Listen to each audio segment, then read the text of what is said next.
Ecclesiastes 12, verse 1 to 3. Don't let the excitement of youth cause you to forget your Creator. Honor him in your youth before you grow old and say, let's not pleasant anymore. Remember him before the light of the sun, moon and stars is dim to your old eyes, and rain clouds continually darken your sky. Remember him before your legs, the guards of your house, start to tremble, and before your shoulders the strong men stoop. Remember him before your teeth, your few remaining servants, stop grinding. And before your eyes, the woman looking through the windows, see dimly.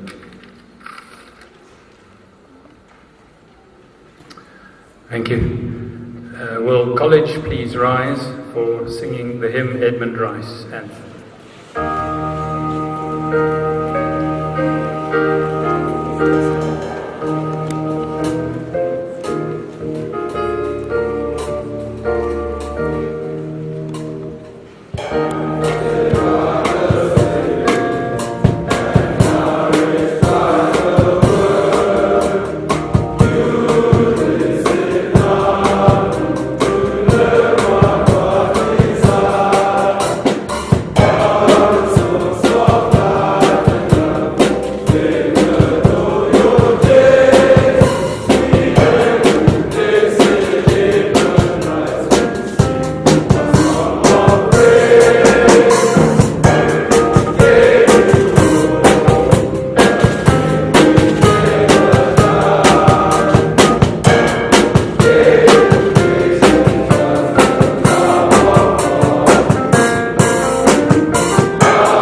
to read for us from the New Testament.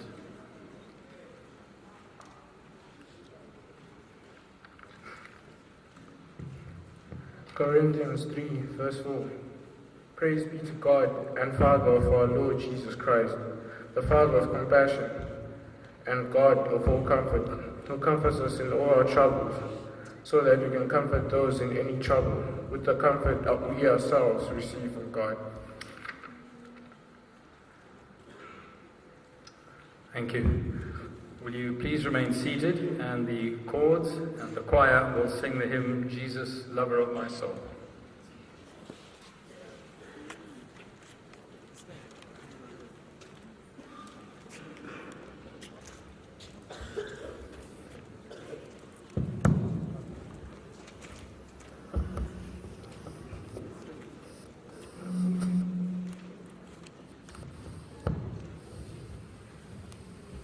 Jesus, lover of my soul, Jesus, I will never let you go.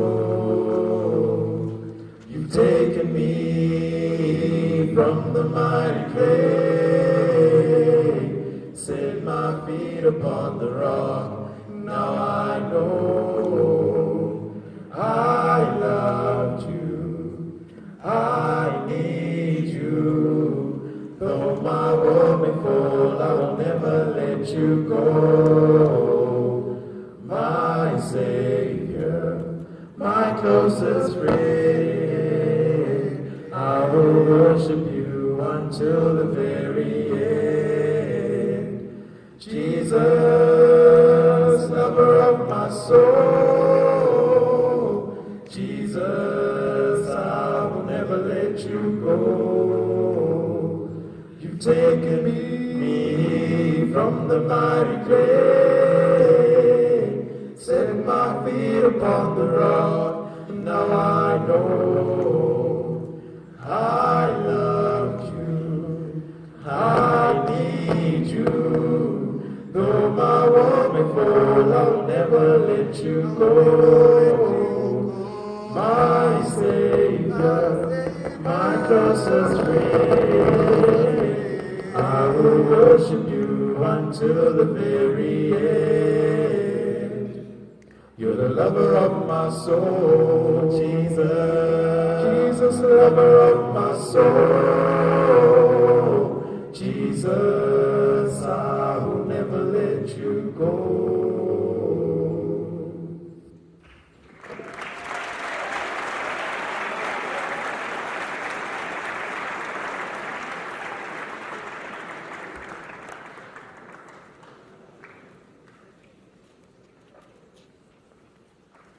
Thank you.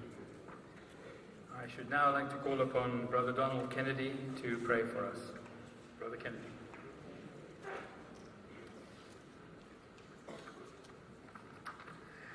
This is the first occasion I've ever been put down on a program with my first name. So I thank the organizers for that. Sometimes I look around and ask myself, will the only Donald in this room stand up? In the name of the Father, and the Son, and the Holy Spirit, Amen. I welcome you all, parents, boys, prize winners, teachers, executive, leadership, board of governors, and all the young people, and notice the next phrase, of the whole world. This year is a year of the youth. But let me first inform you of two young people, one from Italy, I think his first name was Marco, and the second person was a young woman, and she was from Spain. And Marco died when he was 15 years of age of leukemia. He was an IT expert and probably would have become the patron saint of IT. The girl from Spain, she developed a tumor, an abdominal tumor, which eventually she died from. And both of these young people are now been indicated by Pope Francis himself as possible people for sainthood. In the Catholic Church, we've got venerabile, venerable people who live wonderful lives. Then we've got the beatus, and then we have the sanctus. One of these youngsters is 14 and the girl is 13. And what did they do? What have they done to catch the eye and the ear of Pope Francis? We are here tonight who are celebrating youth, their academia. But here's the Pope, and he's chosen these two young people. And they possibly will, in a few years' time, be declared saints. And what that is saying to us in this day or this year of the youth is that, we've heard this before, our future are the youth.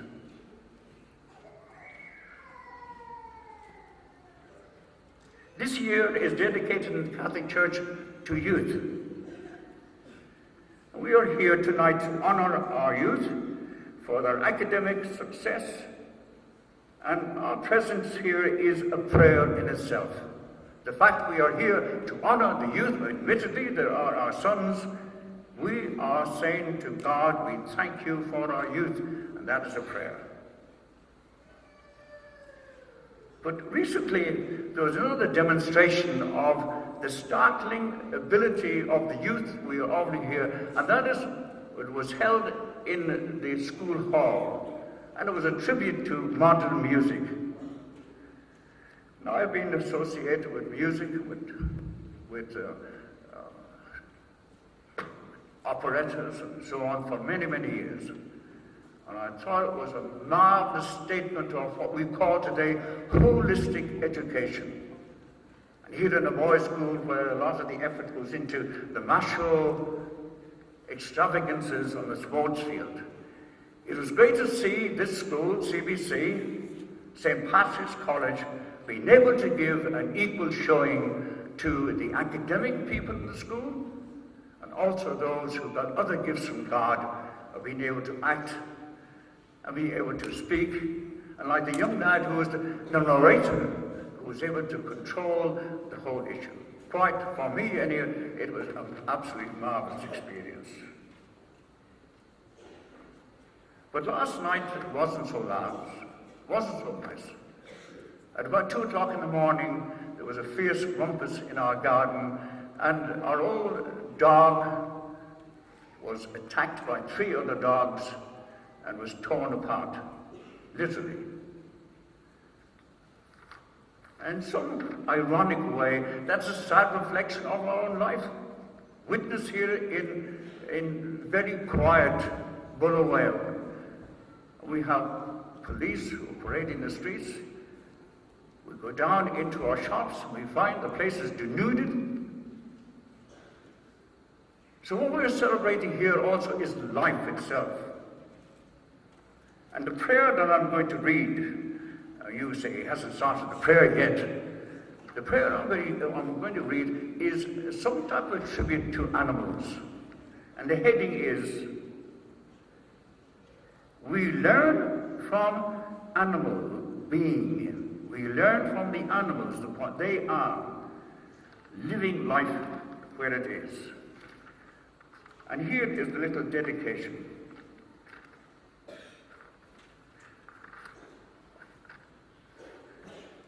Never in earth's heart, deeper within the silence, animals know this world in a way that we never even dream of. We who are ever distant and distracted by the parade of bright windows, thought opens their seamless presence in our not too fractured thus. Stranded between time, God, and time emerging, we manage seldom to be where we are. Reflect on that. That's very true of our own lives. Seldom do we manage to be where we are. And even when we are there, we don't know that we are there. whereas they, the animals, are always looking out from the here and now. May we learn to return and rest in the beauty of animal being. Leave our locked minds, and with freed senses, feel the earth breathing within us. May we enter into lightness of spirit and slip frequently into the feel of the world.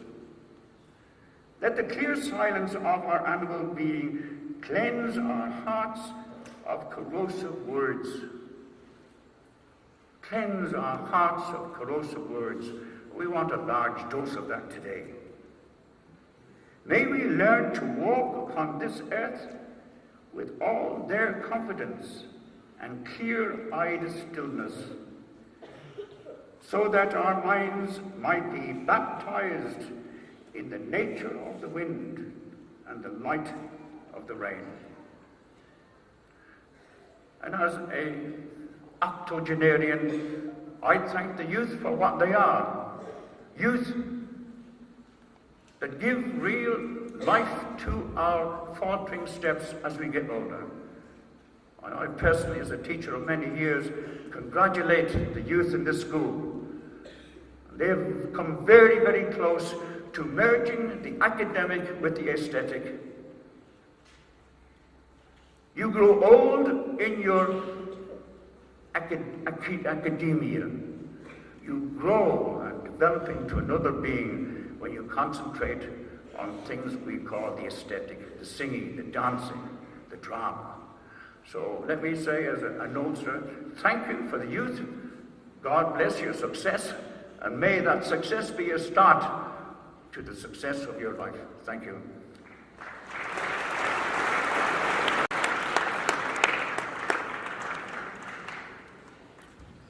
Thank you, brother. Guests of honor, Father Charles Rensburg, His Grace Archbishop Alex Thomas, officials from the Ministry of Education, Chairman of the Board of Governors, Mr. Peter Edmeades and Mrs. Edmeades, board members, Chairman of the SDC, Mr. Ike Caheas and Mrs. Caheas, invited guests, ladies and gentlemen, young men of CBC. Welcome to you all to our 57th annual Speech Night and Prize Giving. Before we continue, I would like to make a couple more thank yous. To the ladies of the SDC for decorating the stage for this evening and for bringing snacks for afterwards. To all the other parents who've helped along the way, especially those of the Form 1 who have also contributed cakes and snacks. To our caterer, Mrs. Noble, and the kitchen staff who will be serving the teas later. To our estate manager, Mr. Glowitsky and his team, who have spent the day preparing the venue. To Mr. George Boswell for his expertise and help with the sound system. To Mr. Ian Johnston and his guards from the Suburbs Neighbourhood Watch, who are assisting with security this evening. Thank you very much to all of you, and if I've forgotten someone, please forgive me. Will parents and guests please remain seated, and will college please now rise to sing our next hymn, Hail Great St. Patrick.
Please be seated.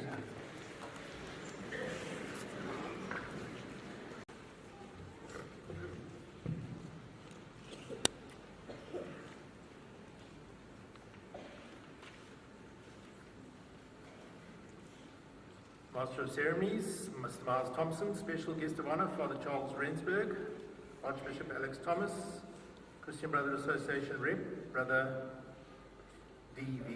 Kennedy, Donald, officials from the Ministry of Education, invited guests, fellow board members, headmaster and staff, SDC Chair, Mr.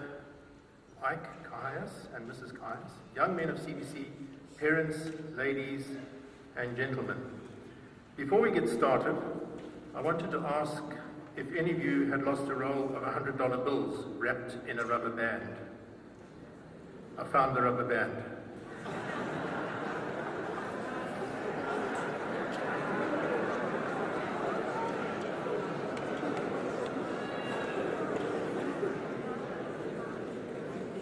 The board would like to welcome to our family all new members of staff, and that includes some extra brothers, Christian brothers, Irvin, Marvin and Moses, as well as Messrs. Phil Rogers, Bright Chivandiri, Sean Robertson and Trevor Chua.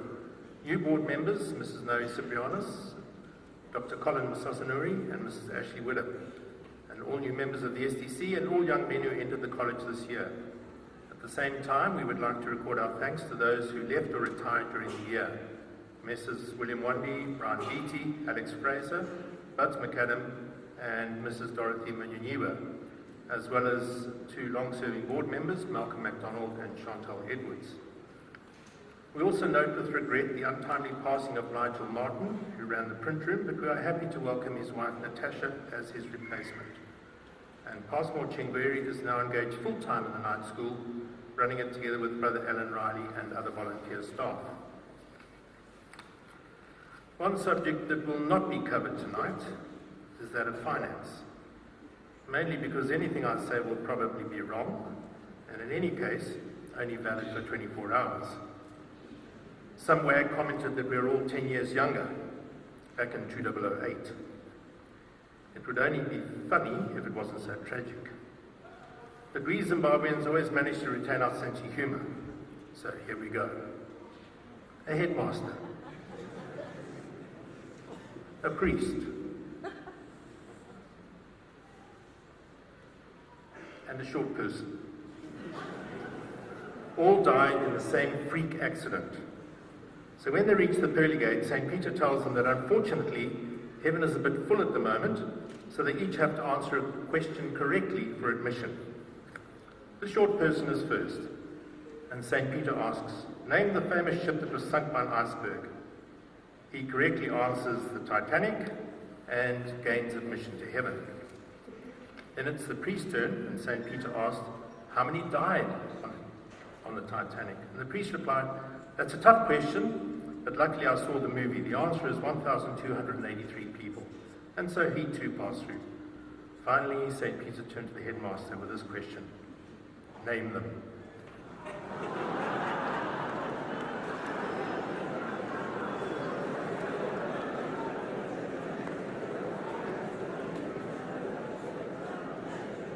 There is no doubt that it has otherwise been a good year, starting with an IGCSE pass rate that was impressive.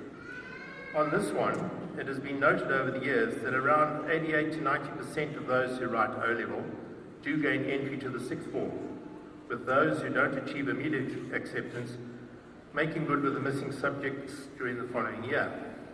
I will leave it to Mr. Mohammed to detail the many successes in academic, sporting and cultural aspects of the college life, although I would like to recognise some of the achievements in the sporting arena, which is soccer champions and second place after a penalty shootout in the Inter-CBC tournament in South Africa, basketball retaining the Cavallo Trophy, hockey improving to be third placed in the top 12 tournament, and then water sports, top swimming team in the country.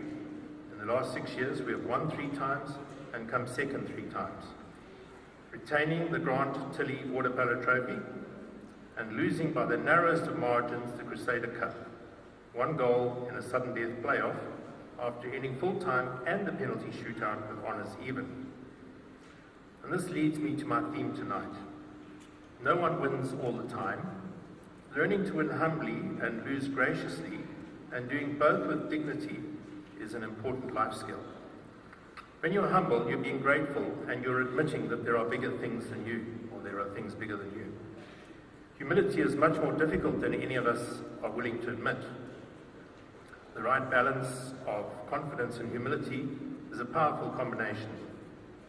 To be humble is not to think less of oneself, but to think of oneself less. Overindulgence in the fruits of success leads to arrogance. Pride comes before the fall. Winning with grace is one of the most valuable life lessons to learn. It is perfectly acceptable to be proud of a hard-won victory. However, taking the harder path and remaining humble in your victory is the best way to advance your goals. When you win and yet remain prideful, it takes your eye off the next prize. C.S. Lewis said, "A proud man is always looking down on things and people. And of course, as long as you're looking down, you cannot see something that is above you, your future goals." It's been said, competition doesn't create character, it exposes it. How a man plays the game shows something of his character. How he loses shows all of it. Be humble, be hungry for success, and always longing to serve your fellow man. Stay humble, stay hungry. There are many people to acknowledge and thank for helping the college to the successes that it has enjoyed this year, starting with the headmaster and staff. There are outside coaches, about 15 in total over various sports. And I would like to particularly recognise Mr. Colin Williams, that's Zim cricketer Sean's dad, for what he has done for our hockey, and Craig Riley, who's an old boy, for what he has done in water polo. There are, of course, others, and in thanking you all, we hope that you derive satisfaction from being part of the success that your coaching skills result in. It is also pleasing to note that there's a whole new energy in the sports department with Mrs. Di Sterling and Messrs. Sox, Soweto, Bright Chivandiri, and Sean Robinson. It is indeed a great team. The parent body of this college are really special. I think back on the Africa Day function that the STC organised, really superb. While it is dangerous to mention names, I will be a little bit reckless and would like to thank Mandy Mitchell for all her organisational skills and endless time that she put so passionately into the affairs of the college. Thanks, Mandy. And another Mandy, Mrs. Kahayas, also very active in the affairs of the college. Buster Pettikin is another parent whose advice, connections and help on grounds matters in respect of cricket and hockey is always much appreciated. There are many others, of course, in so many different ways, and we thank you all most sincerely. The STC itself this year is an amazing group. I can honestly say that you are the best that the college has had in the last 25 years. Here's your clues when I started. So the message to the young men is to remember the sacrifices that your parents made for you to be here. And remember that especially in later life when you are successful, as you all shall surely be. And funnily enough, that reminds me of a story. An elderly man calls his son in Cape Town and says, "I hate to rain on your parade, but I have to tell you that your mother and I are getting divorced. 45 years of misery is enough." "Dad, what are you on about?" the son yells back. "We can't stand the sight of each other any longer. We're sick of each other, and I'm even sick of telling you about this. So you phone your sister in Joburg and tell her." And with that, he hangs up. Now frantic, the son calls his sister, who explodes on the phone. "They're not getting divorced if I have anything to do with it," she shouts. "I'll take care of this." She immediately phones home and screams at her father, "You are not getting divorced. Don't do anything until I get there. I'm calling my brother back and we'll both be there by the end of the week. Until then, don't do anything. Do you hear me?" The old man hangs up his phone, turns to his wife and says, "Okay, we've got them coming for your birthday. How are we going to get them here for Christmas?" So to the coming weeks. Public exam classes. The bar has been set really high. It's up to you to keep it there. Study hard and remain focused. It's a relatively short time of stress, so just manage it and master it. To this year's leavers, as you slide down the banister of life, may all the splinters be facing the right way. And now to what for many this evening is all about. Who are the cops for 2019? We'll find out soon enough. All I would like to say is that leadership is a choice, not a rank.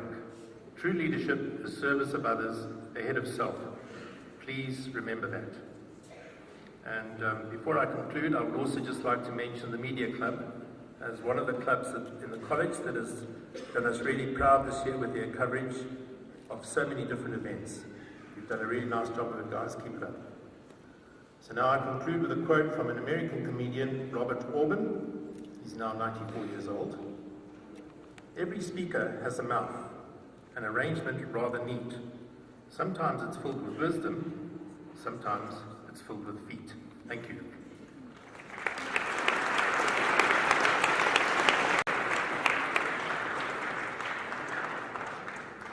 Thank you, Mr. Edwards. Could everyone rise, please, for the singing of the Lord's Prayer?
To address us.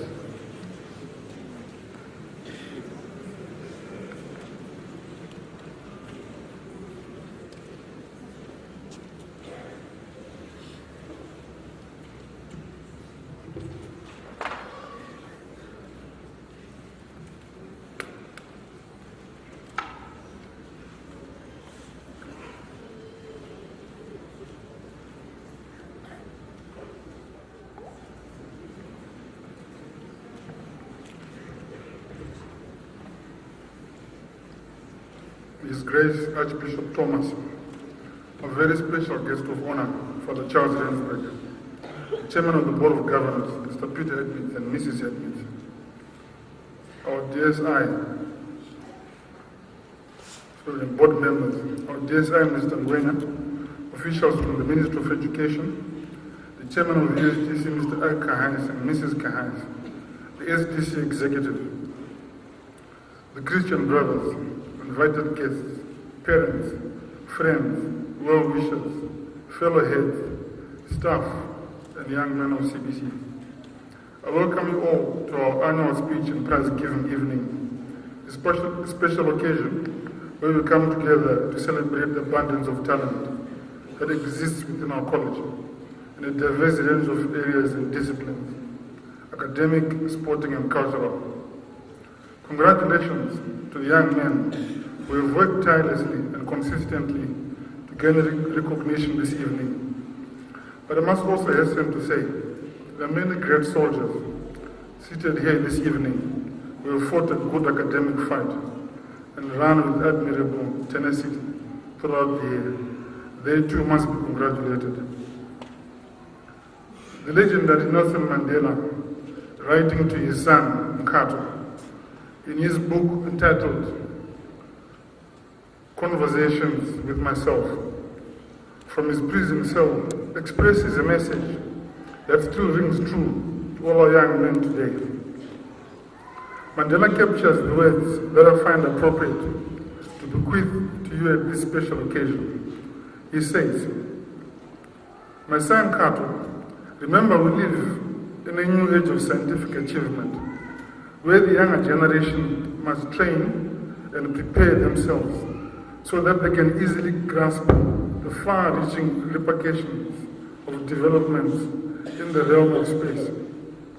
This is an era of intense and vicious competition in which the richest rewards are reserved for those who have undergone the most thorough training and who have attained the highest academic qualifications in their respective fields. Mkato, and I dare say CBC young men, the issues that agitate humanity today call for trained minds, and the man who is deficient in this respect is crippled because he is not in possession of the tools and equipment necessary to ensure success and victory in the service of his country and people. To lead an orderly life and disciplined life, and to give up the glittering pleasures that attract the average boy. To work hard and systematically in your studies throughout the year will in the end bring you coveted prizes and much personal happiness." End quote.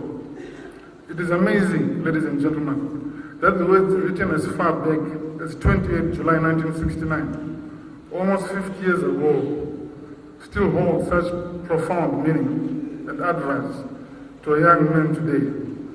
It is as though the visionary Nelson Mandela had in the eye of his mind seen the technological advancements that we are witnessing in the world today. Undoubtedly, our world is now overflowing with technology. Our children do not know an existence without mobile phones, laptops, iPads, Xbox boxes, and PlayStations. We, the adults in this current environment, this current moment in history, have provided a future offering this amazing freedom, given in such wonderful and amazing technological advancement. But my message to us all tonight is sadly, this wonderment can so quickly turn into the most heinous of monsters in the hands of innocent young people, and it holds in its grip unthinkable danger, which is why Nelson Mandela emphasized the need to lead a disciplined and orderly life. Dr. Kathy Cook, an educational psychologist, contends that the constant use of smartphones, tablets, computers, gaming systems, and television has inculcated 5 major lies in today's teens. The first lie: we are the center of the universe. Whether it is called ID, on-demand streaming music, or DSTV Now television, modern young people seldom have to wait for someone else to broadcast entertainment or information they want. They set their own schedule, and that, believes Cook, has created a false impression that reality revolves around them. The second lie technology tends to foster in young minds is that we all deserve to be constantly happy. Kids can multitask, explains Cook. They can avoid something that's boring or too hard, like homework, because there's always something different they can do. We live in a culture now where everything is instant, everything is new. The third lie, constant access to technology teaches teens that they must always have choices. Our young people's brains are being wired to expect choice and not appreciate a lot of things. Because everything they play with is a drop-down menu, explains Cook. You think of TV, email, Facebook, other social media applications, the cell phones. There's this list of options. So their brains are actually wired to expect choice. The fourth lie, technology teaches teens that the autonomous authorities behind that keyboard or the touch screen it often feels like we're the ones in charge. This false confidence in self-determination makes submitting to outside authorities like parents, professors, employers, and pastors more difficult. And it doesn't just afflict teens. Some modern parents as well often have difficulty accepting orders. So overcoming this lie means a lot more than unplugging devices. It means modeling obedience and submission to teens. The fifth lie: all they need is information at the drop of a hat, and no one to help them except for Siri, the college, and Google. They've become increasingly impatient. They must have Wi-Fi or data. However, ladies and gentlemen, information is not wisdom. As our children have been created for far much more than information. My advice for the future is that we have provided the monster now. We, the adults, must teach them how to be in control of it and use it with respect, insight, and understanding. I, for one, truly want to sustain the innocence of children for as long as we can, where they are allowed to use their imagination to be creative, inventive, and self-motivated. Remember, there's nothing wrong with children being bored from time to time. They will certainly know much more than you and I will ever know, because the whole world is now available on a screen in front of them. They only have to press the button. If the cream of young men buy into this philosophy, our nation's hope and future will die.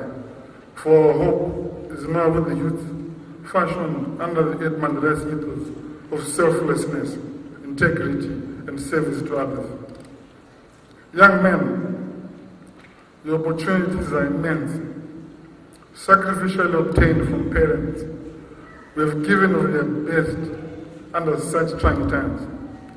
Use them wisely to secure a better Zimbabwe for all of us.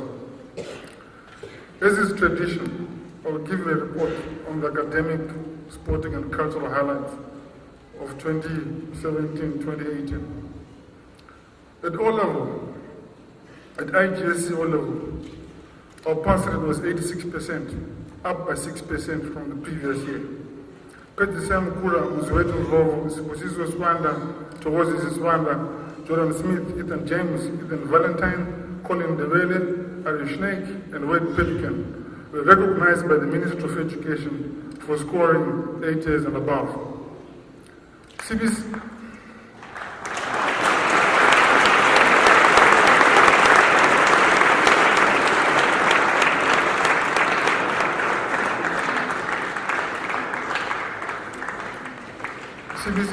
had the best results in 9 O-level subjects in the Imbizo district, namely art and design, biology, computer science, economics, geography, history, isiZulu, literature and English, and physical education. CBC were named the best performing school at O-level with quality passes in the Imbizo district. CBC were named the overall best performing school at O-level in the selective category in the Imbizo district with a 6% improvement. At AS level, the pass rate for AS was 96%. Our very own Soyel Sidat was recognized by Cambridge for getting the best AS accounting result in Zimbabwe. Well done, Sohel.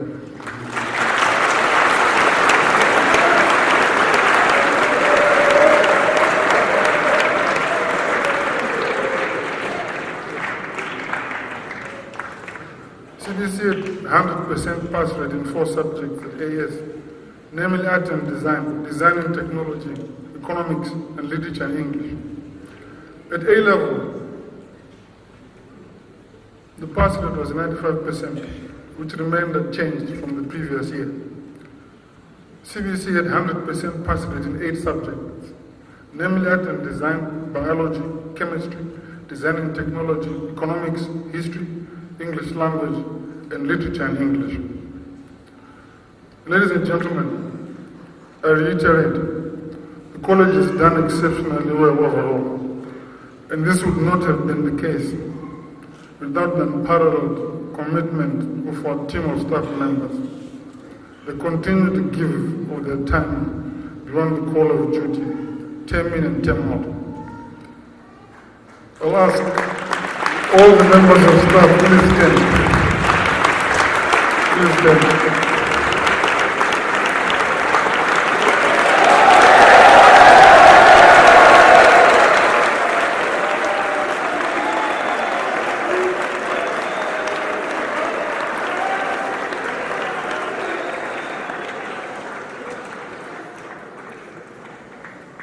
Thank you. Infrastructural developments. CCTV was installed around the college to ensure the safety of your sons. The college officially opened 6 new tennis courts this year. More and more learners are taking an interest and enjoying this facility. We thank the Board of Governors for this provision. Most classrooms were painted and tiled. Scoreboards and signage were also improved by the SDC. To the SDC, on behalf of the entire college, I say thank you.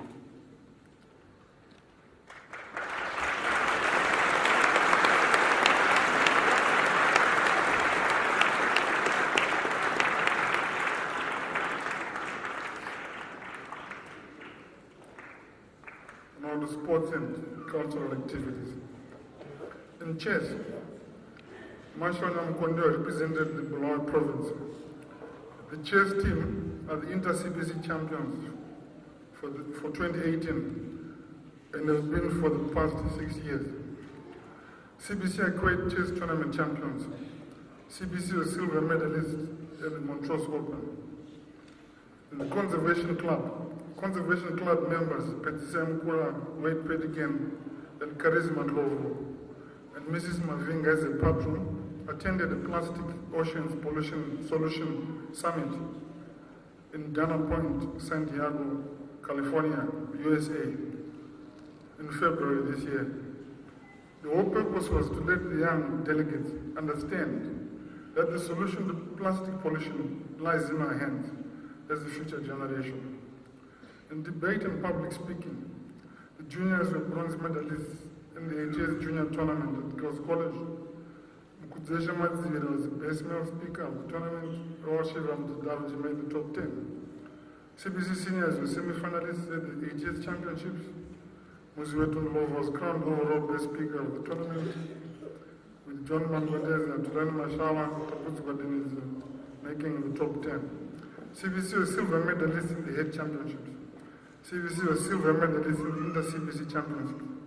Muziwetun Love was crowned the best speaker of the Kudzeshama Zivir and Tapuzwadeniz making the top 10. Muziwetun Love, Tulani Mashawa and Tapuzwadeniz made the inter-CBC team. CBC awarded the best school trophy for the 2018 at the Naik tournament. Muziwetun Love was crowned the best speaker of the tournament, while John Mambeleza, Tapuzwadeniz, Tulani Mashawa were in the top 10.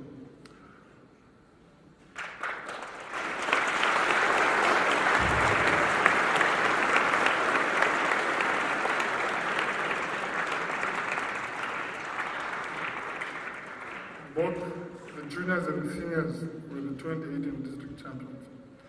Edmund Rice, the club opened the year with a month-long anti-drug campaign, which was meant to educate our school community of the dangers of substance abuse, with the aid of external personnel, doctors, counselors. Students and staff were made aware of the dangers of drug and substance abuse. The club had an environmental campaign in collaboration with the CBC Conservation Club. The main thrust of this campaign was to promote care for the environment.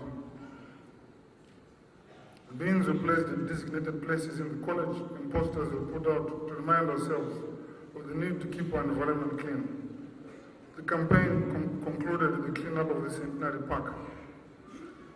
The club donated seeds to the Bulawayo shelter to help improve their gardening project.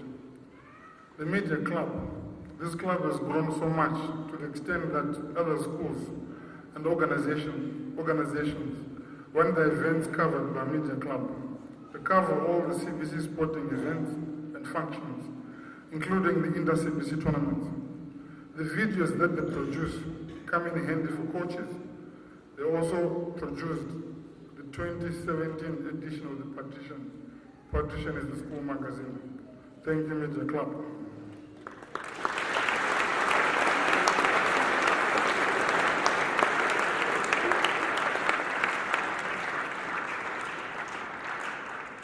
The Scripture Union visited all people's homes and orphanages, including Garden Park and Sandra Jones Children's Home. Books, toys, toiletries, clothes, and shoes were donated to the orphanages. The elderly were ministered to, and foodstuffs also donated to them. In athletics, CBC were the Imbizo district champions in the boys section, harvesting 35 medals, of which 18 were gold. Nkosipila Gumede represented the Bola Metropolitan Province at nationals. In basketball, 2018 was one of the most successful seasons in the college history. At the end of 2017, the under-16 team won silver medal at the St. George's tournament. In February, the under-17s won the Cheese under-17 tournament held at Falcon. A week later, they won the provincial under-17 tournament. The first team won the provincial top schools tournament to be champions of Buluelo. To add to that, they just won the Falcon Cavallo tournament at the weekend. Keith Chalai, Hanson Chakachi, Tendai Chakadama, Tomohonga Msasanure, and Marcus Nkomo made the Cheese under-17 team. Michael Mswago, Taramadi Mumate, Tomohonga Msasanure made the Matibelian under-17 team. Michael and Taramadi took part in inter-provincials, winning silver medals. Tomohonga went on to tour Barcelona with the Cheese team and acquitted himself very well.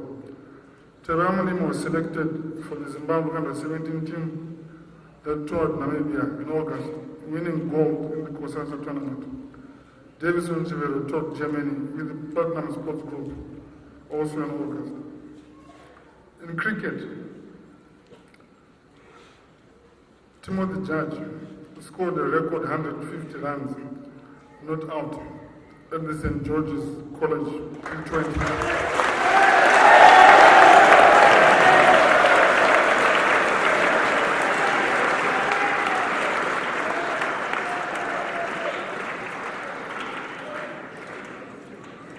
In hockey, CBC were bronze medalists in the top schools tournament. Tendai Chakadama, Jesse Piri, Tain Cummins, Ray Royce Banda, and Mkunudue made the Matibeleland in the Zimbabwe under-16 team.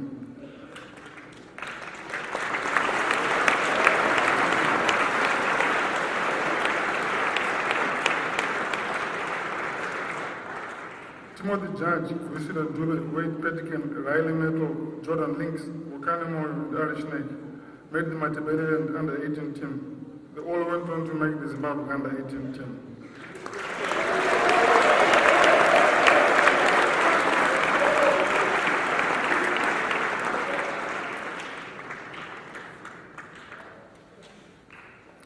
In rugby,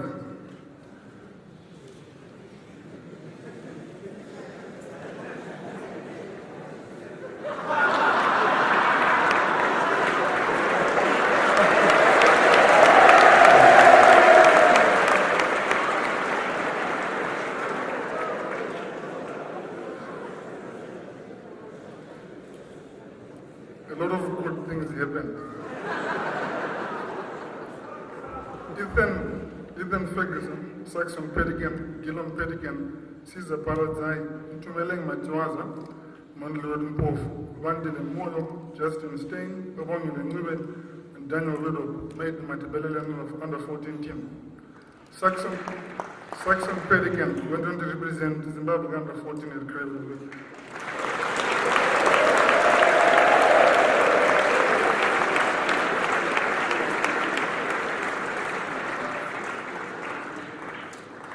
Furthermore, Tinomuonga Msasanuri, Joshua Medro, Brendan James, Kel Daniel made the Matibeleland under-17 team. Tinomuonga Msasanuri went on to make the Zimbabwe under-17 team.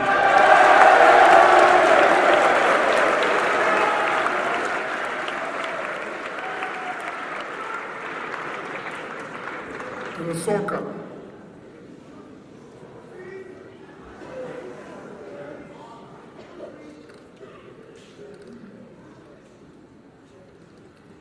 soccer, under 15s are district champions, under 15s are the plate winners of the chess tournament, under 17s are district runners-up, first team are Imbizo district champions, first team are Southern region champions, first team are cheese national champions, first team are silver medalists at the inter-CBC tournament, and runners-up at the Kambalani Trophy. Tendai Chirimubu and Tayoka Visa and national cheese representatives, Rufala Hawa and Sean Mantika inter-CBC representatives. Well done, soccer.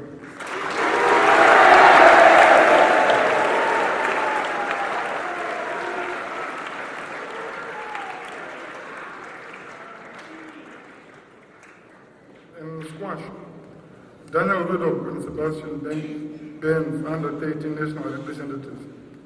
In swimming, Del Bruce, Denison Ciprianos, and Quinton Tali represented Zimbabwe at the Aarish National Championships. They won a bronze medal in the 4x100 medley relay. Del Bruce achieved the personal best time for the 200 meters butterfly in the final. Denison Ciprianos broke a national under-16 record for the 100 meters backstroke and won a bronze medal for the 100 meters backstroke. He broke a national record for the 200 meters backstroke and won a silver medal for the 200 meters backstroke. Well done, Dale and Dennis.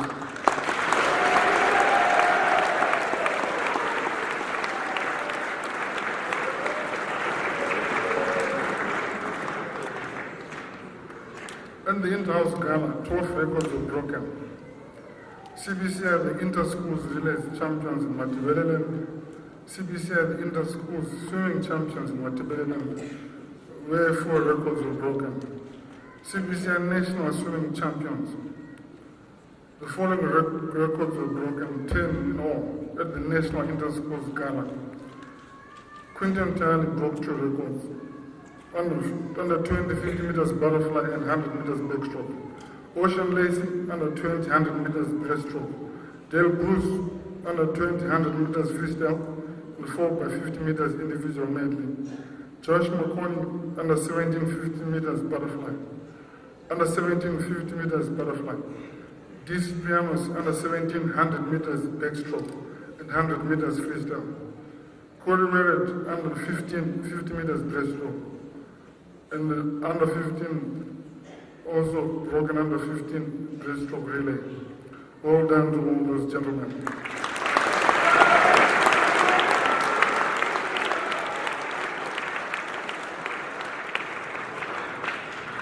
In tennis, Pushil Natu Bonyamoyo represented Matibele under 19. Vuyisum Tlanga, Naik, Ensley Tagarira, Kingston Piri, Matlenkosi Kumalo, and Tatenda Mandula made the Matibele and under 16 team. The CBC under 16 team are the inter-CBC tennis champions.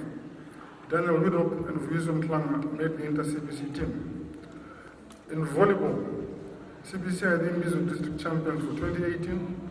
Panashe Bofu, Ashley Granure, and Leander Dube made the cheese team. In water polo, CBC have won the Grand Chili tournament for the 2nd year running.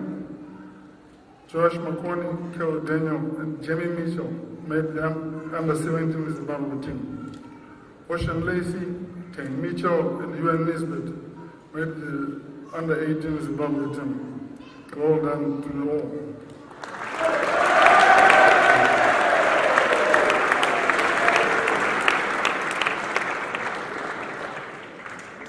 All these achievements came with the hard work and dedication from the teachers, coaches, and the boys. I applaud all the teachers, coaches, and boys who did their best to reach these achievements. Ladies and gentlemen, I'd like to seize this opportunity to thank all our stakeholders. I must express my profound gratitude to the School Development Committee for all the projects that they've taken on and achieved for the benefit of the college at large. Our learning facilities are of world-class standard. To Mr. Kahais, the chairman of the STC, and the entire committee, I say thank you. Your efforts are appreciated by the entire college. I'd also like to thank the Board of Governors for their support, advice, and immense contribution to the well-being of the college. Please give the Board of Governors a huge round of applause.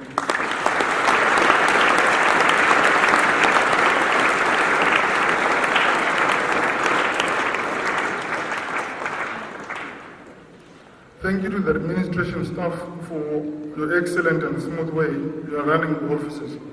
You are always there to ensure that our parents and teachers and boys are supported and attended to. If you look at our school grounds and buildings, everyone can see the pride and commitment of our groundsmen and cleaners. Thank you very much for your hard work.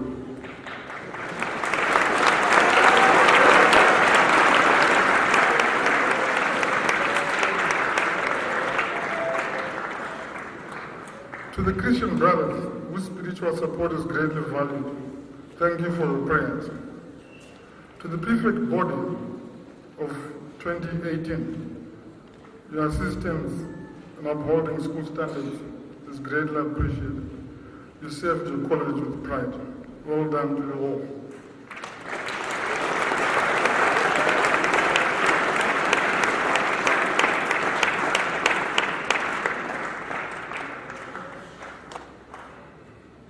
To the parents and pupils of Christian Brothers College, what a privilege it is to serve you.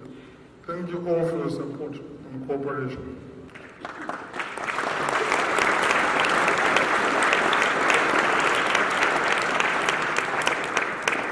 Ladies and gentlemen, the college continues to thrive and make an impact in academic, cultural, and sporting spheres. All this is a result of the efforts of the many teachers, staff, parents, coaches, and all boys who year in and year out to support the college in various ways. Thank you all.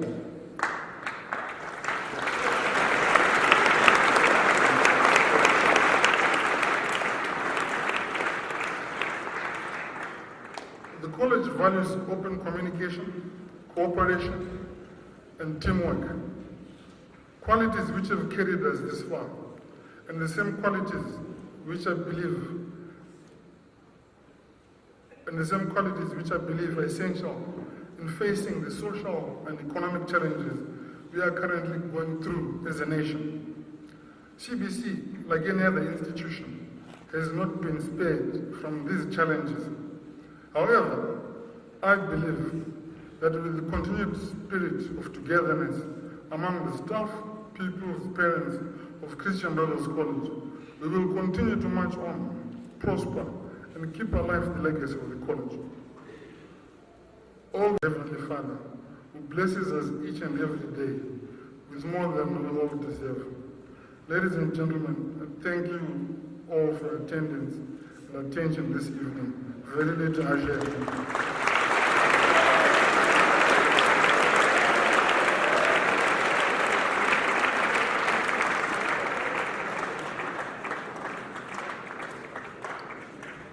Thank you, Mr. Mahomba. Will college now please rise, and parents and guests remain seated for the singing of Psalm 42, As the Deer. Thank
me great pleasure to welcome our guest of honor for this evening, Father Charles Rensburg. Father Charles was a Roman Catholic priest and an old boy of the college. He completed his A-levels in 1996. After school and whilst preparing for ministry, Father Charles also found time to complete a BCom accounting and MBA at NUST. Many here will remember him as parish priest at Our Lady of Lourdes from 2010 to 2014.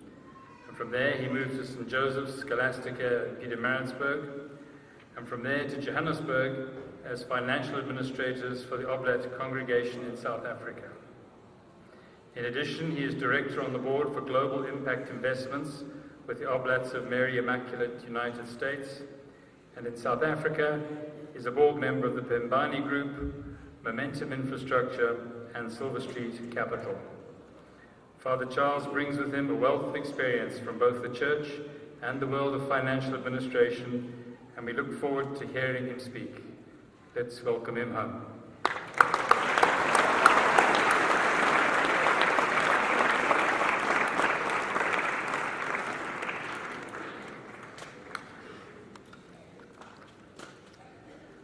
To His Grace, Archbishop Alex Thomas, the Archbishop of Bulawayo, to the Religious Provincial of the Christian Brothers, to the Headmaster of Christian Brothers College, Mr. Kazito Mahumba, the Chairman of the Board of Governors, Mr. Peter Edmeades, the Director of the Schools Inspector, Mr. Ngwenya, representatives from the Ministry of Education, the Chairman of the School of Development Committee, members of staff, guests, parents, all boys of CBC, and to you, young men of CBC today.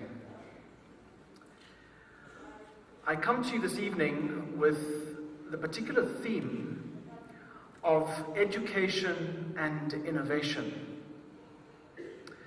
And when we look at the problems we face as a country, and even in Southern Africa as a whole, we realize that education has to serve the processes of restructuring the African economy, the Zimbabwean economy. And one of the serious concerns that we have to address in the economies of Southern Africa is the large number of young people who will not be able to find a job in the current structure of African economies. And so, you're looking at young people when they leave school and leave universities, the current structure of African economies are not sufficiently developed to be able to provide for the future jobs for young people. And so it therefore presupposes, as we look at the problem, that education must be seen as not just as a means to as not just an end in itself, but a means to an end. Education must be closely linked to an ongoing need to reform, to change, and to improve. Education is a power of relevance and a power to influence the society in which we live. Education, therefore, must enable people to change the world we live in for the better. An education system which cannot correct itself, cannot reform, cannot change, nor positively influence a society for the better. It is in this light that I would like to introduce my thoughts on the reflection of this evening, the crisis of a lack of jobs for young people both in Zimbabwe as well as in neighboring economies like that of South Africa, which begs the demand to develop an education system as outcomes-based, and tackle the challenge of an inherited education system which has been labeled by some as either colonial in its imperialistic methodology or oriented towards developing young people only to take on functionary roles within society. And by that I mean educating young people with the sole vision of leaving school and looking for a job and becoming yet a spoke in the wheel of an existing system which benefits only an establishment. Now, when you're being educated, young people, we hope that you're not just being educated to find a job. Okay?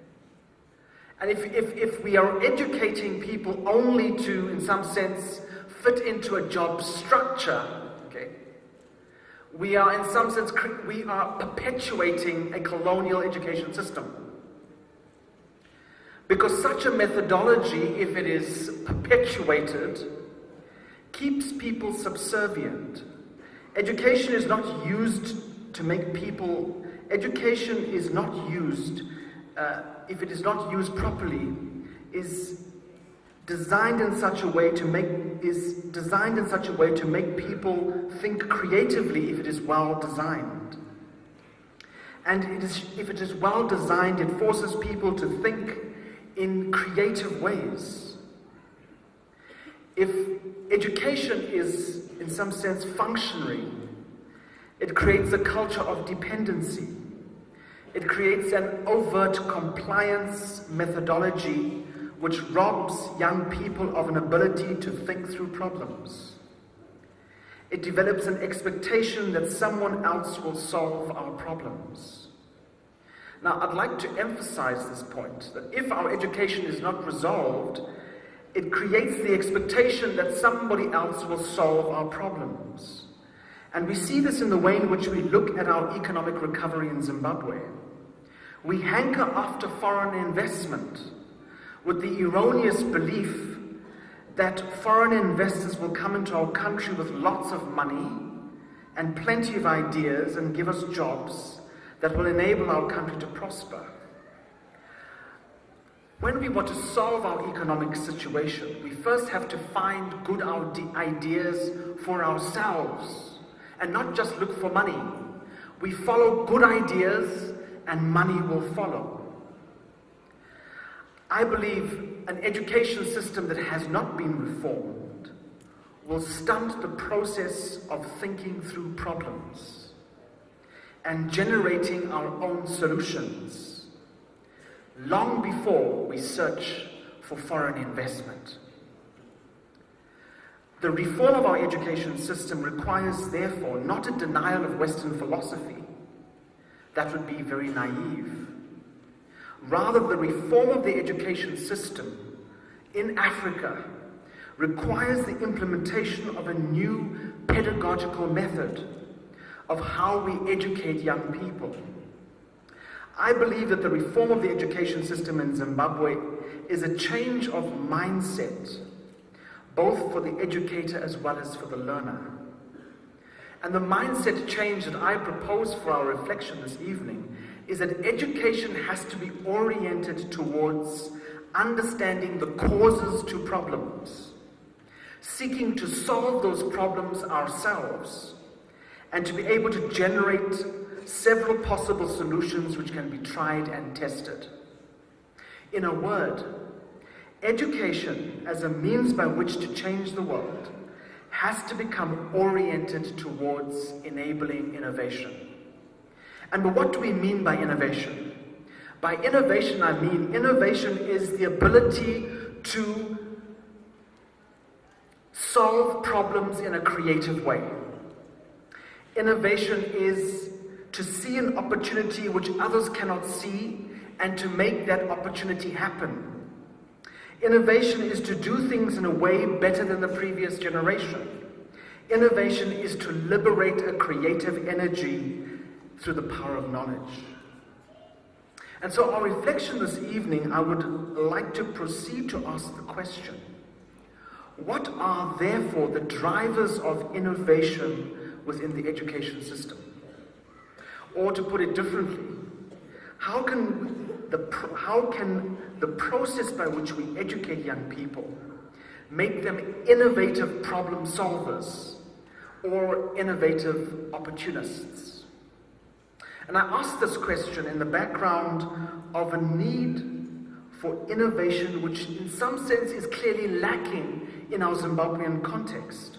And I would like to give some examples of this background that we need to address.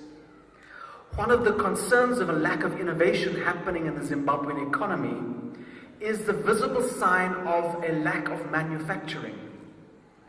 The investments into infrastructure in Zimbabwe is indicative of this problem.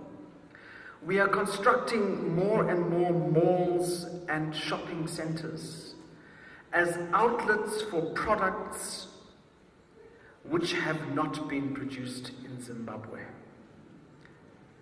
And reduced manufacturing and production results in Zimbabwe becoming ever more fully a consumer economy without productivity. And without productivity, there can be no future for jobs in Zimbabwe. And so it's no use people saying, well, you can't compete with China. That mindset lacks innovation. Because economies of scale are not the only processes by which innovation is spurred on within an economy.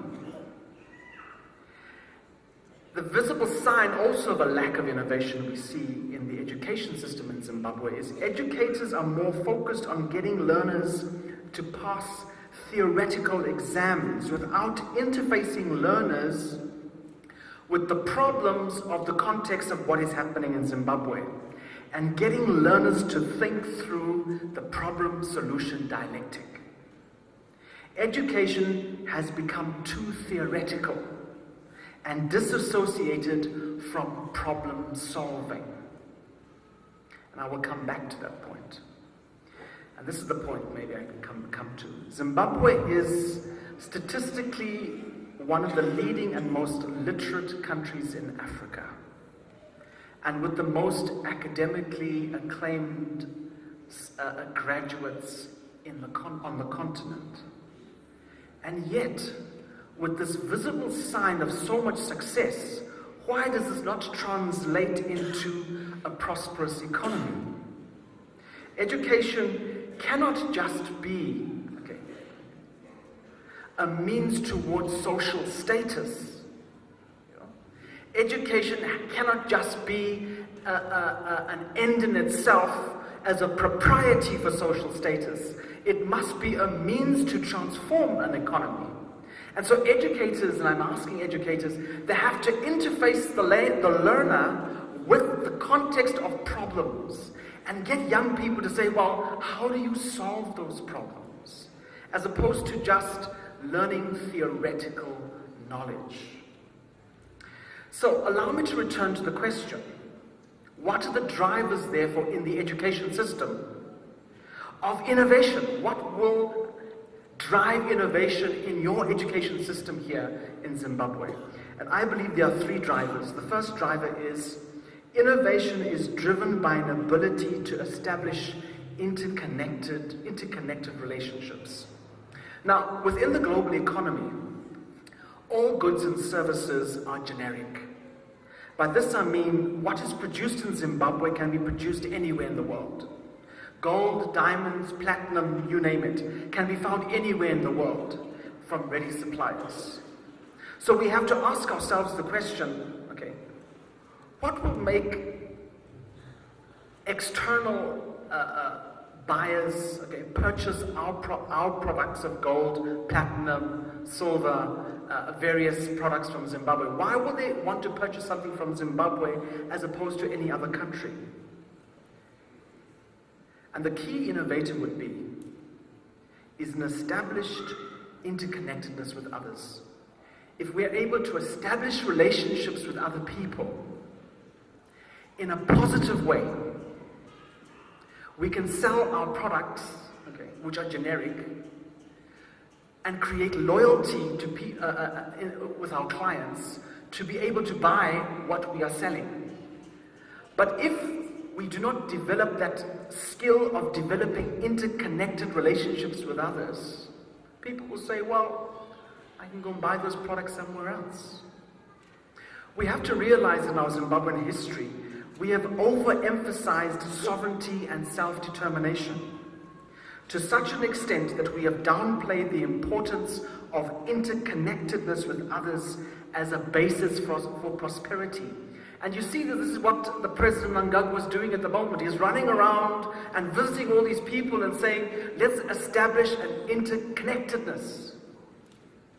The education system has to promote this dynamic, has to promote the ability for people of different cultures, races, and ideologies to work together and to interconnect. Education as a leverage for innovation has to remove poisonous ideologies which separate people and make them antagonistic towards one another because of differences in political affiliation or tribal groups. If we cannot interconnect as a people of Zimbabwe with others, we cannot innovate. And if we cannot innovate, we cannot learn. And if we cannot learn, we cannot see a different perspective. Self-determination as an extreme makes people rigid, close-minded, and naive. And this is the crisis of a lack of innovation.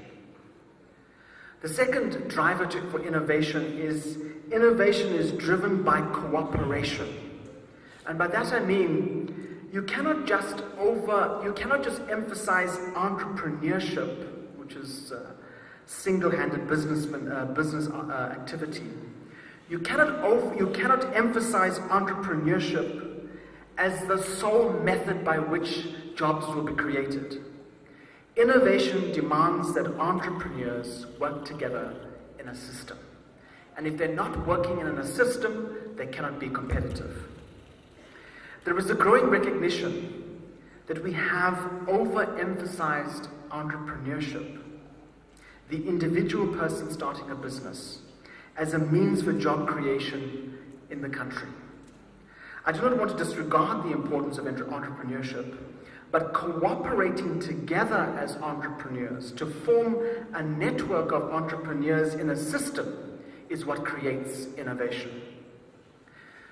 The education system has to develop not just the testing of individual performance, but it has to bring learners together and challenge them to develop joint projects, combined research and problem-solving skills, talents of working together on academic assignments.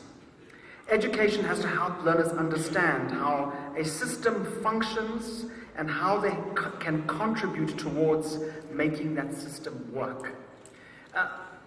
If you look at all the successful businesses that happen today, it's because they've established systems with other entrepreneurs.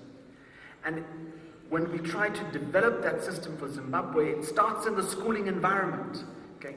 Working together in teams, working together in projects, understanding how a system works, and making that system happen. And then thirdly, innovation is driven by developing gifted personal skills through earlier specialization. Big words. In the past, it was considered that specialization into a particular field could only take place through post-secondary school education.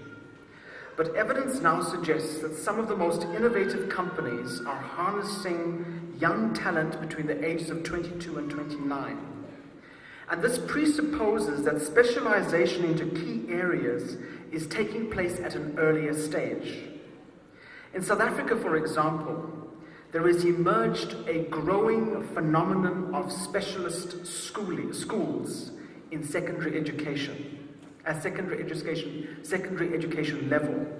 And the specialist schools in the airline industry, medical industry, performing arts, information technology and artificial intelligence, and business. Okay. So you're finding this emergence of a secondary school devoted to business, a secondary school devoted to aerodynamics, a secondary school devoted to performing arts, a secondary school devoted to artificial intelligence. And so we're seeing that specialization in key areas is not taking place in the universities. It's starting in secondary schools. What does this mean for the reform of education in Africa? It highlights that education today in Africa is being used to transform specific problems. It's not just a general education. It's an education that leverages the principle of the artisan, the specialist physician. And so young people are being asked to think creatively in specialist areas at an earlier age. And so I would like to push the boundary and say that if a young person reaches the stage of Form 4 and does not know what he wants to do, you know there's a problem. But more than that, you know it is insufficient, okay, to dream, to have a passion, and to invest in that passion long before you get to university. You know? And that's the principles of innovation beginning at an earlier age. And so I'd like to conclude at this point. And I'd like to conclude by saying education is not a social status. We're not educated for prestige. We're educated for the principle, okay, of changing a society for the better. And I believe that the means by which we do that, okay, is that we have to use education to solve problems. And not just say, I'm educated, but that education translates to nothing. Or that education translates to a lack of prosperity in the country. Our education must solve problems. And we shouldn't be looking for money. We must be looking for good ideas. Money follows good ideas, not ideas following money. Okay? And we have to generate those good ideas. So, the two areas that I would like to see, my own personal vision for Zimbabwe would be, Zimbabwe has huge minerals on the Great Dike, and we're mining gold and platinum. But I believe, working in finance, gold and platinum are products of a former generation.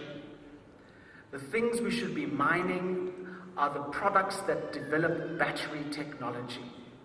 Everything will be powered by batteries. We are living in the fourth generation of artificial intelligence. And everything is driven by batteries. And we in Zimbabwe have on the Great Dike rare minerals that will supply the production of batteries for the world.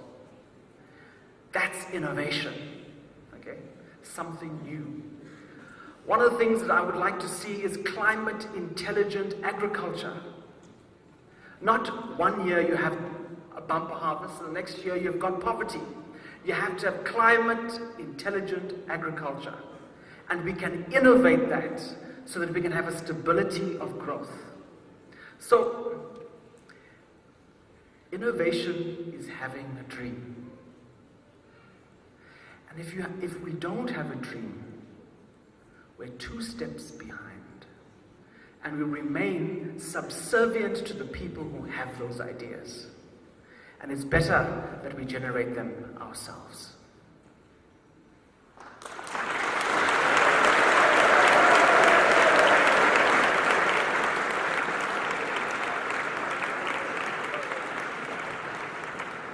Thank you, Father Charles. We now move to the presentation of prizes, and Mrs. Amanda Kahes has graciously agreed to give out the prizes. So I would like to ask the head boy to escort her to the trophy table, please.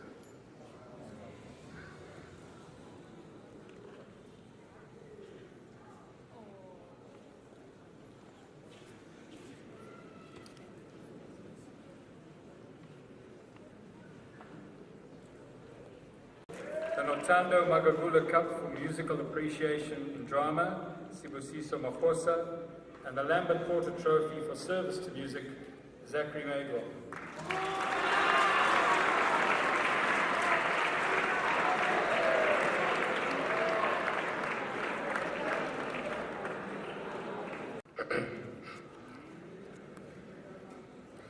His Grace Archbishop Thomas, our very special guest of honor, Father Rensburg, the Chairman of the Board of Governors, Mr. Peter Edmeades and Mrs. Edmeades, board members, our DSI, Mr. Ngwenya, officials from the Ministry of Education, the Chairman of the SDC, Mr. Kaes and Mrs. Kaes, the STC executive, the Christian brothers, invited guests, parents, staff, young men of CBC, a good evening to you all.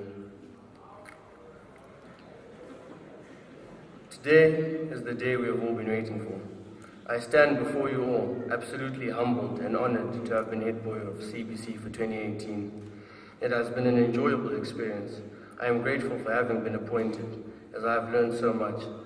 Today is the day that has taken a lifetime to reach. Yet it feels like it was only yesterday that we were trying on our oversized blazers and preparing to enter a now seemingly world of high school.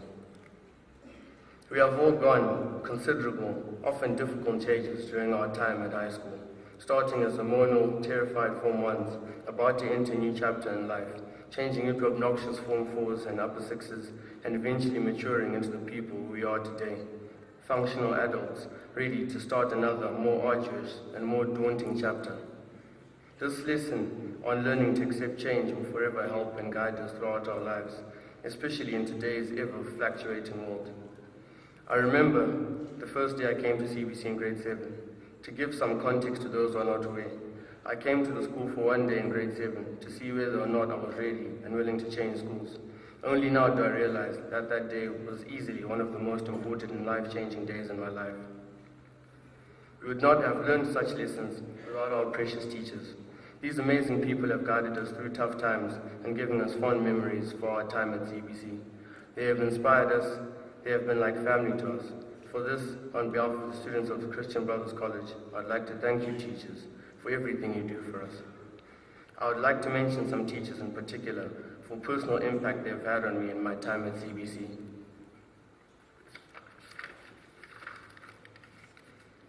Sometimes you just need to do the thing. Mr. Mlomo has taught us that if you're ever stuck in a difficult situation, just believe you'll do the job, Father, and you'll find the solution to anything. Dr. Swendi has taught us that your mental approach to any situation will determine how difficult or easy you'll get through it. To Mr. Nari, the manager of the year, thank you for having faith in me and advocating for me to show my rugby talents when everyone thought I was too young and immature.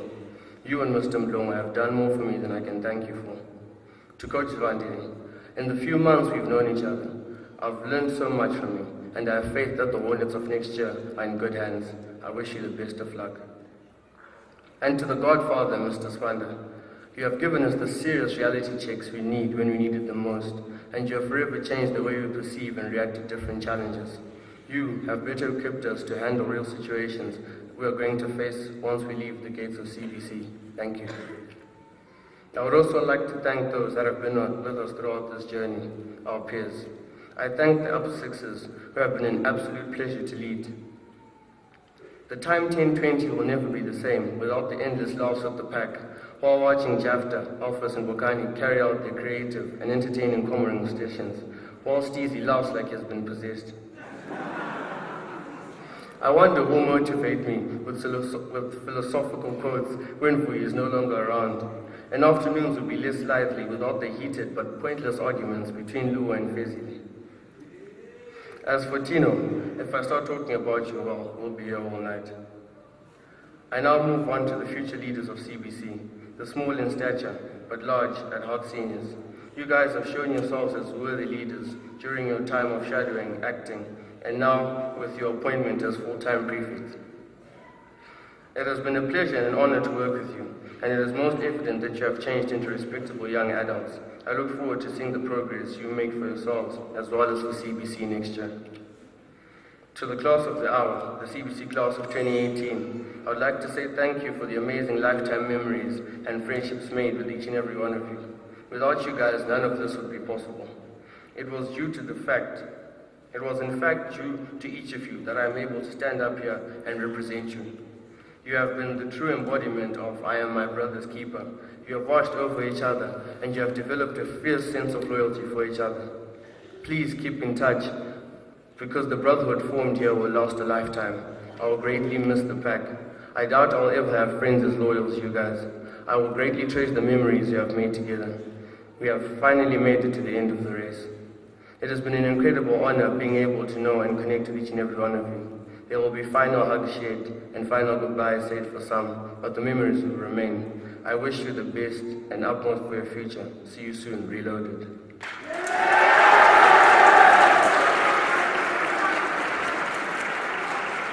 To Mr. Mwamba and the executive, thank you for having deemed me worthy to lead the school. I am grateful to you more than words can express. To my parents, if anything, every single thing I have achieved, I have done in hopes of bringing a smile to your faces, and so your hard work does not go in vain. I hope I have made you proud, and I thank you for being on my side when everything was against me, and for your wise counsel and unconditional love, even when I failed or disappointed you. I promise I will continue to work hard and become a man you will be proud of. And finally, to my successor, congratulations and good luck. If I can leave you with a few words of advice, I will tell you this. Have real friends and not yes men. Keep your circle small and have a solid relationship with your seniors. People will praise you to your face and criticize you behind your back. Overall, have a thick skin and accept criticism and advice when it comes. Other than that, best of luck. I would like to end my final address with you with one of my favorite quotes by an anonymous person. You are born weak and you die weak. What you are in between is up to you. Thank you, Brother Tawaje.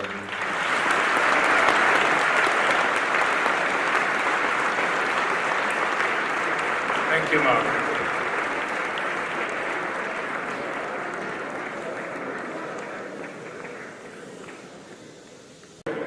Which we will call out in groups of 3.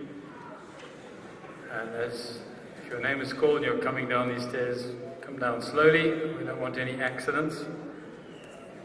And let's keep our congratulations and applause in a manner befitting of CBC. The first 3 prefects for 2019, Aarish Naik, Wade Pettigan, and Anthony Hadebe.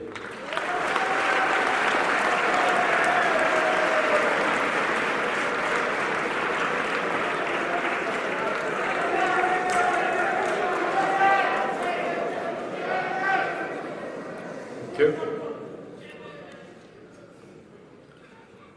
Jordan Links, Jordan Smith, Muziwetu and Lawful.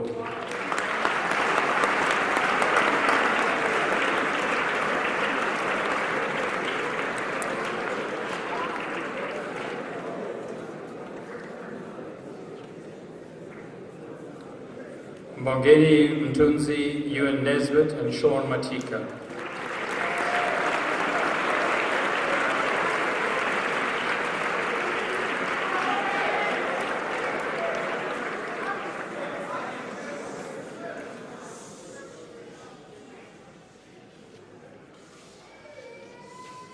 Michael Musiwago, Ethan J.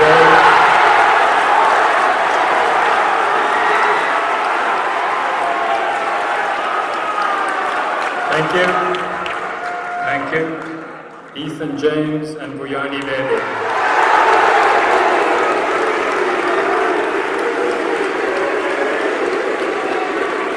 Thank you.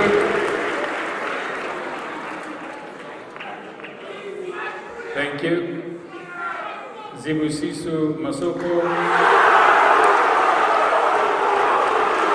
Thank you.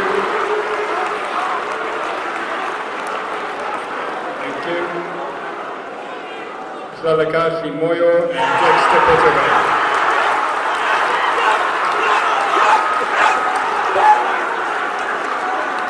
Dexter Petterway.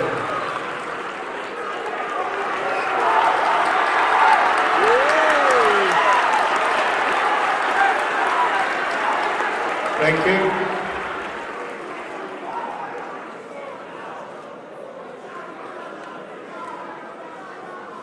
Thank you. Riley Myrtle, Tabuya Mlimu Mate, Betsy Sai Makuru.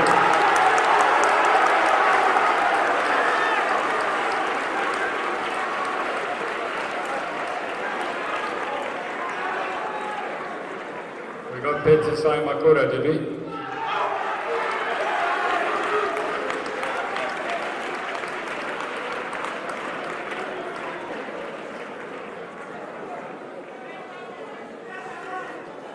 Thank you. Mtokosizi Sibanda, Yibalati Flamani, Pierre Guerres.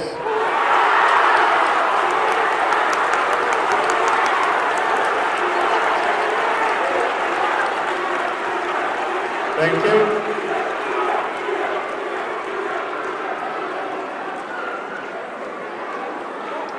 Thank you.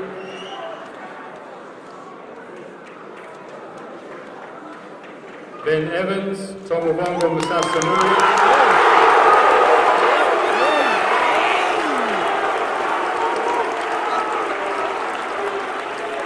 Thank you. And Denilson Ciprianos.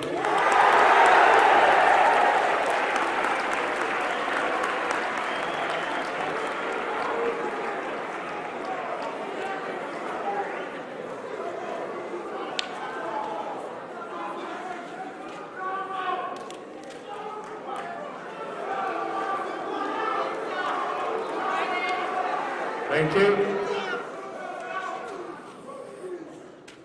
Brandon James, Keith Chirai, Ronini Moyo.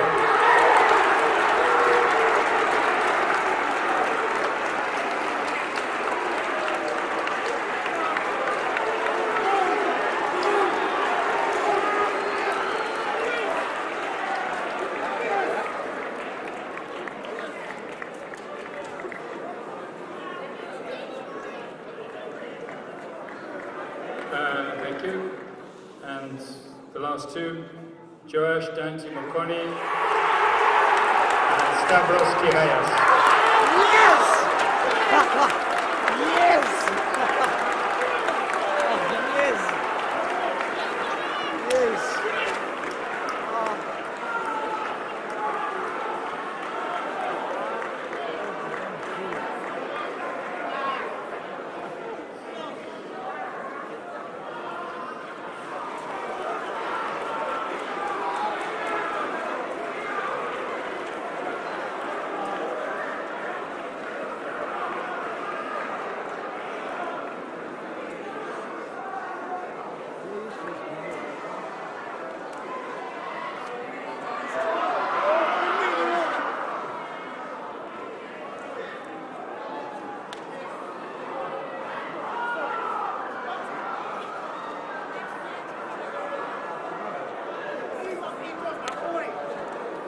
Okay, thank you.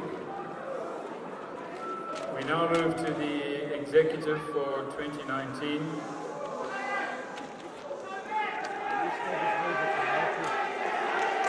Thank you. Thank you. The senior prefect, Anthony Hadebe.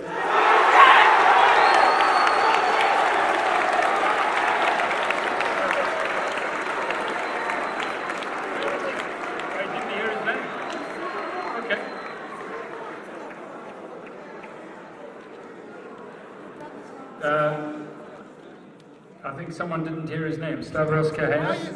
You got it? Okay.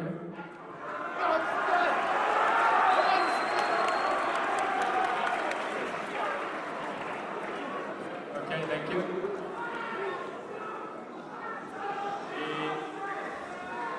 Thank you. The deputy head boy, Jordan Smith.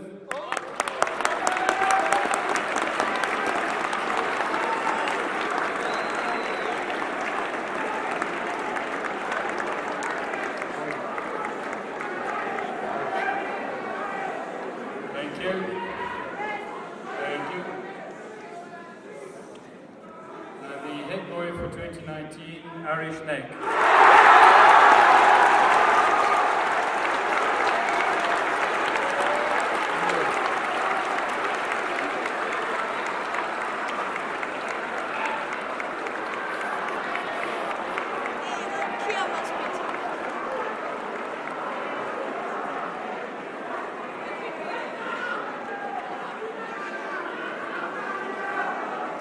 Thank you. Thank you. We now call upon the new head boy to address us.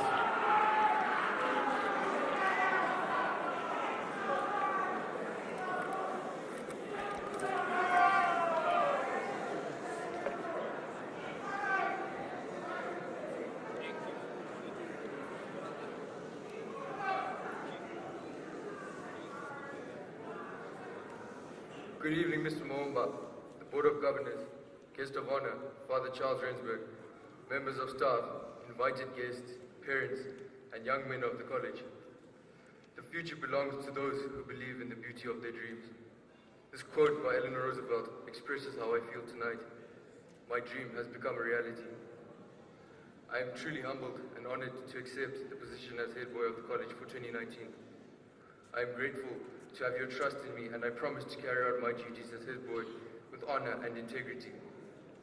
Thank you for giving me the opportunity to serve the school and give back something to this wonderful establishment that has molded me into the young man I am today. I would not be here today if it were not for some very special people. They say we often take for granted the very things that deserve our gratitude most. I would like to thank all the teachers from the bottom of my heart for believing in me and giving me the tools that I need to succeed. There is a saying that goes, better than 1,000 days of diligent study is one day with a great teacher. I have been fortunate to spend many such days with many of you. I am indeed indebted to you all. I would like to thank my fellow seniors and the prefect body for putting their faith in me. As Helen Keller said, alone we can do so little. Together we can do so much. Therefore, I am looking forward to working with the prefects you see standing in front of you to make 2019 a year filled with success. Needless to say, I would like to thank my family for their love and unwavering support. To the class of 2018, I say you can all be destined for greatness. Each and every one of you has the potential to change the world.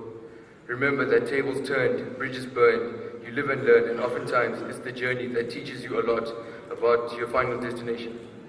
Good luck, and I wish you all the very best. We will surely miss you. To the student body, I hope to work with you all in a relationship built on mutual respect. I humbly request an acknowledgement and commitment from each of you to maintain the ethos of the college. In my eyes, each and every one of you is an important and integral part to uphold our school motto, Virility. Remember, your actions have a direct bearing on the image of our school.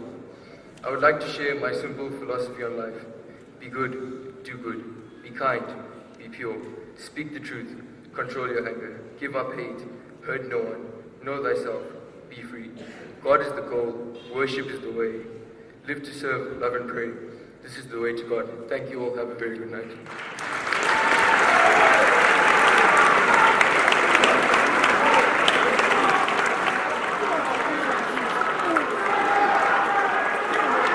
Thank you. Will everyone be upstanding for the national anthem, please?